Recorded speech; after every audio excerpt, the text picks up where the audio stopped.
let's have some fun. I want to share with you guys my call I did for the majority report. I was nervous as all hell, man. I was I have not had an adrenaline surge like that. I don't know when. I don't know if I've ever I don't know if you guys have ever called into like a show like that, but it can be quite stressful, I guess is the word, if you've never done that. It was my first time.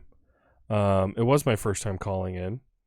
Recar, yeah.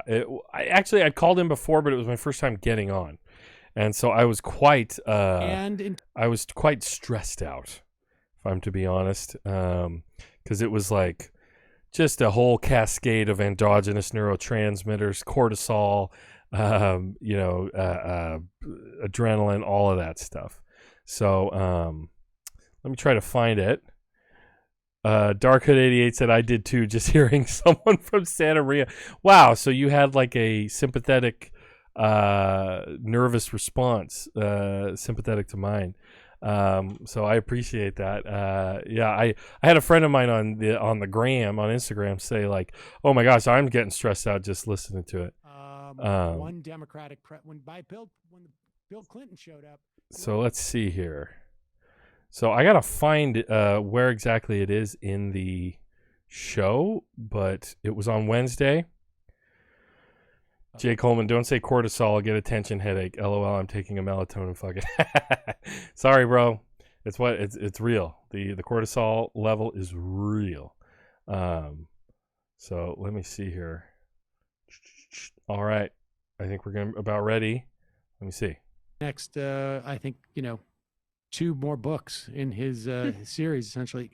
Calling from an 805. Jay Coleman just said, you clipped it on your Instagram, dude. Yes, I did, Jay, but I didn't clip the whole thing. I clipped out the entire first part where I was like literally fighting for breath because A, I don't do cardio. B, my heart was beating out of my chest. Yeah, Dark at 88, I would love to do that. Let's do that. So let's check this out. Here's me calling in, as I did on Wednesday, to talk about Andy Caldwell show for the majority report. Check it out. I have area code. Who's this? Where are you calling from? Hey, Sam, this is Joe from Santa Maria, California. Joe from California. What's on your mind?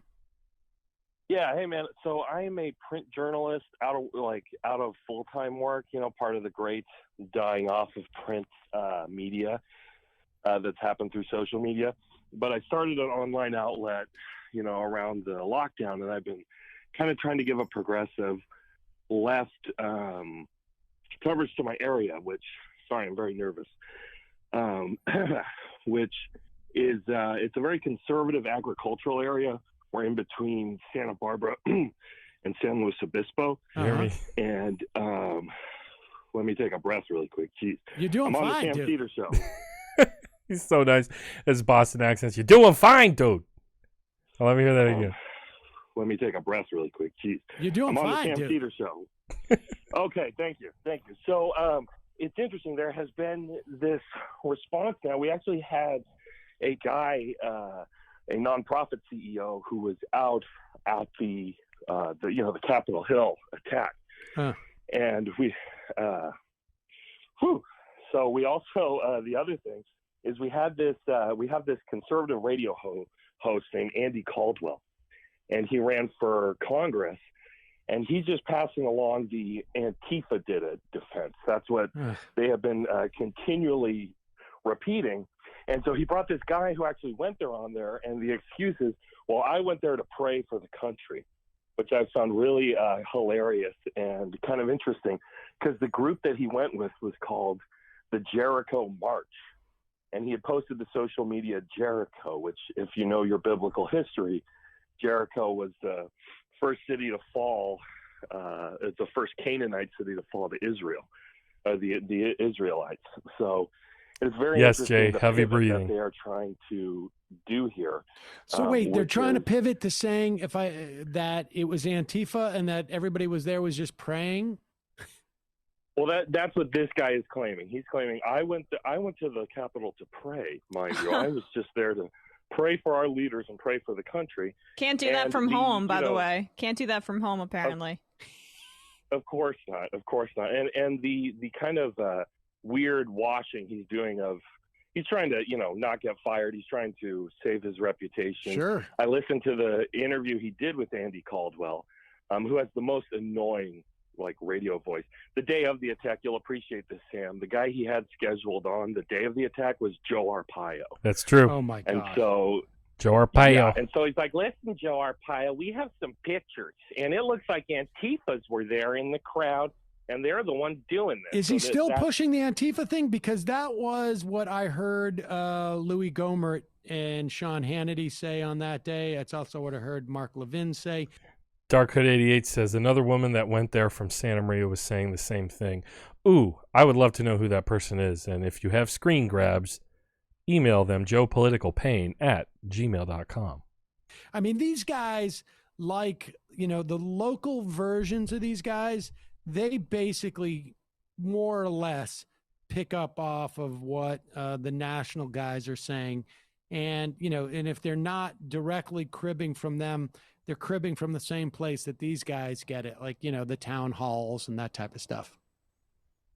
Yeah, so he was still talking about it on Friday when he interviewed this local who went out there, who again is a nonprofit CEO, and the group he was going with was the Jericho March, which if you're praying for the country, but Antifas. he did a social media post the day before that was something like the walls are going to shake or we're going to shake the walls, #Jericho.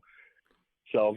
Thank you, Andrew K. Thank you. And this last bit you're about to hear, I got a lot of really nice feedback from some locals. Thank you, local people, for reaching out to me. I love you. You're very special people. Thank you very much. But I just tried to give a quick summation about what how this area that we're in, the Central Coast, has changed a bit. Thank you, Dark Hood 88. I'll look for those. Very peaceful prayers going on, but it's just fascinating because this area has always been pretty conservative. It's an agricultural area, Santa Maria. It's probably one of the more populous areas, but cities between Ventura and Salinas. And it's becoming a bigger city, but we got that small town feel, and there's always this narrative of, this is a conservative town. But things have been changing. I mean, ever since we got district elections, we got a progressive young Latina, Gloria Soto, on the city council. She gave Gloria Soto a shout out. Works for Planned Parenthood. I never would have thought I would have seen that on our city council. And we had a massive Black Lives Matter rally just after the death of George Floyd, hundreds of people in the streets. And I also documented some Trump people before the election along the side of the road, and we actually had counter protesters. What's your website? What's your website, dude?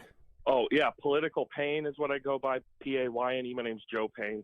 You can find me on YouTube. I do Twitch and politicalpain.com. That's what I do. All right, great. People can check that out. Thanks for the call. I appreciate it. Wow. Thanks, Sam. Thanks for putting up with my nerves and you did great. It was awesome. I was so nervous, and I feel really bad that I didn't once say Emma's name and acknowledge her. I felt like I was acknowledging her, but I should have said her name, because that's a pet peeve of mine when people just ignore the co-host, whoever they might be. But you'd be amazed what adrenaline will do to you. Awesome. Thanks. Oh, thank you. My condolences for Michael. We miss him every day. Yeah. Thank you. That is true. We miss him every day. I mean, I think, I hope to the extent that there's any momentum, and there will be, but these things spike and then they drop down to a new level of normal. But I think, what we're seeing is in part a function of Donald Trump in terms of these things, but also I think we're still seeing the implications of Bernie 2016. It's hard for me to imagine that there are young women of color who are not in some measure, who are running for office, who are progressives, who are not in some measure inspired by AOC, Ilhan Omar, Ayanna Pressley. I mean, it's hard. I mean, I imagine there could be, but it would be really hard to imagine. I mean, Cori Bush, who tried. So that was my call to the Majority Report. That was a lot of fun. Jesus, my adrenaline just went up hearing it again. My heart rate went up. But Jay Coleman, you said something funny about the human centipede of bullshit. echo chamber that the right has. Yes, I mean, and it really is interesting how at the head you have, well, now Donald Trump, but Rush Limbaugh and all these other people, and it just kind of all the crap funnels down to.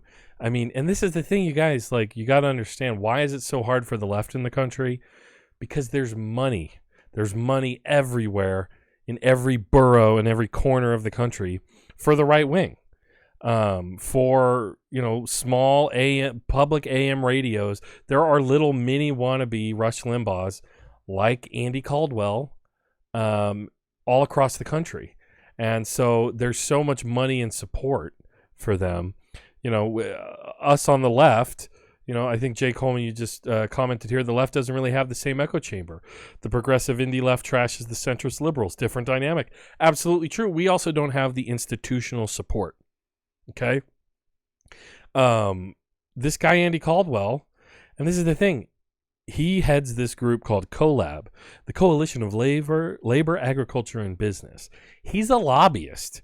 He has a lobbying firm that produces his show, that, all this stuff. He's on the dole around from Central Coast billionaires, industries like agriculture, like the oil industry, and other, big money businesses.